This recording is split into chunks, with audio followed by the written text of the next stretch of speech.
Welcome back to The Lead, turning now to Israel in our world lead, where fear is running high after another string of violent and random street attacks. A pair of Palestinian men were shot dead by Israeli police in Jerusalem today after they were spotted with rifles in their car. Police say they suspected the two men were behind an attempted shooting on a bus earlier this morning.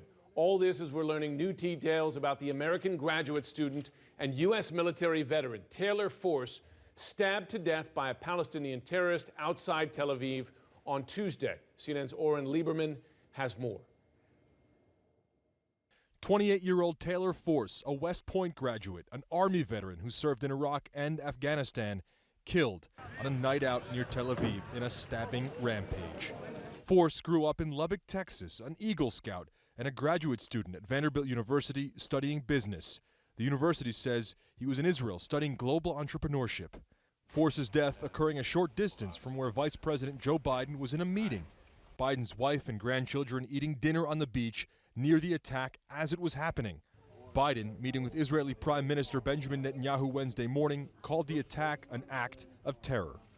My condolences to Taylor's family and to all those who are victims of attacks yesterday and every day. Let me say in no uncertain terms, the United States of America condemns these acts and condemns the failure to condemn these acts. The vice president, not the only American politician to send condolences. Texas Congressman Randy Nagebauer nominated Force to West Point. Our thoughts and prayers go out to Mr. Force's parents and his family as well. I think one of the things that we know is that the world is a very dangerous place right now, and particularly the Middle East is a very unstable area. Force left a lasting impression on those around him. His scoutmaster remembers him well. I can't put any sense to why somebody would randomly attack someone like him, because, he was a good kid. He's a good guy. He's a good man. They didn't know anything about him.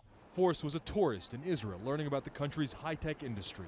A veteran who survived 2 wars, killed in a conflict in which he played no part. We've learned that Force was an artillery officer, a captain, and Vice President Biden said some very powerful words about his passing. Jim, he said his loss is a loss to the entire community, to his family, to his friends, and to everyone. Jim? Well, just a sad loss for him, and our thoughts go to his family. Oren Lieberman in Jerusalem, thank you.